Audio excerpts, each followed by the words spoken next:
saya tadi melihat bahwa apa yang disampaikan, misalnya katakan ada peluang dari anak presiden atau menantu presiden yang akan ikut pilkada.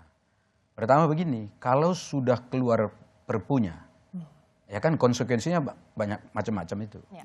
Itu perpu itu menjadi undang-undang nanti itu kan berlaku dan mengikat seluruh warga negara Indonesia, termasuk anak menantu presiden. Ya. Jadi kalau misalnya anak menantu presiden mau ikut pilkada, ya mereka tetap berhak untuk ikut pilkada. Kenapa? Karena warga negara Indonesia. Ya kan, pertanyaannya, adakah nanti di sana intervensi kekuasaan? Kan itu. Ya, itu nah, jadi yang udah dijawab, kalau misalnya ada intervensi kekuasaan berarti semua orang akan lihat. Padahal pada waktu itu ya, kalau September dilaksanakan, presiden hanya akan berkuasa kurang lebih 1 bulan lagi. Karena kan nanti sampai Oktober.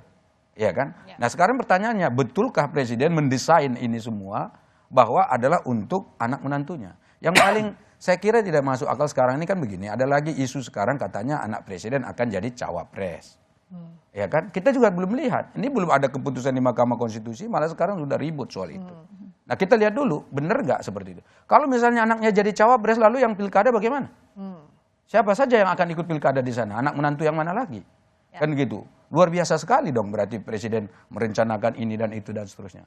Saya malah melihat presiden sekarang sedang mempersiapkan dasar-dasar pembangunan ke depan 10 tahun ke depan untuk bagaimana Indonesia lebih bangkit lagi dalam menyongsong 2045. Ya. Nah dalam konteks itu berarti presiden concernnya itu adalah menyiapkan peralihan kekuasaan dengan baik dan benar pada tahun 2024.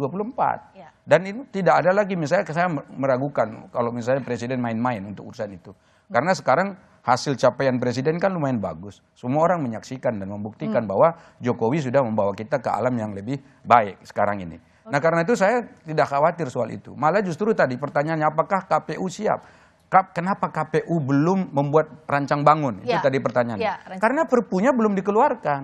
Tapi kalau untuk rancang bangun pemilu 2024 ini, Februari misalnya, sudah ada tahapannya. Dan sudah kita lalui itu beberapa tahapan. Sekarang malah DCS mau menuju ke DP. Sudah ongoing lah, kita sudah DCT misalnya gitu kan. Sudah berjalan. Artinya kalau sudah ada aturan mainnya, pasti akan disusun rancang bangunnya. Nah kita tunggu dulu perpunya. Jadi nggak nih perpunya dikeluarkan? Ya kan? Nah kalau misalnya perpunya jadi dikeluarkan, maka baru kita pertanyakan KPU-nya, mana rancang bangun Anda? Seperti apa? Mana kesiapan yang Anda sebutkan siap itu? Gitu. Indonesia ini sudah sangat dewasa dalam pelaksanaan pemilu. Kita ini pilkada sudah ratusan kali dilaksanakan. Bahkan ya saya kira ada ribuan juga lah ya pilkada yang dilaksanakan di Indonesia. Alhamdulillah kan bagus, terhormat, bermartabat. Tentu ada isu-isu yang beredar di masyarakat pada saat pelaksanaan pemilunya. Tetapi itu bisa kita atasi dengan baik gitu. Tidak ada kerusuhan, alhamdulillah. Tidak ada yang katakanlah saling menghujat, menghabisi, dan sudah semua orang sudah menyaksikan dan itu dipuji oleh dunia. Nah, mungkin kalau misalnya kita melaksanakan pemilu serentak di masa yang akan datang ini pada katakanlah September 2024, saya tidak ada kekhawatiran apa-apa.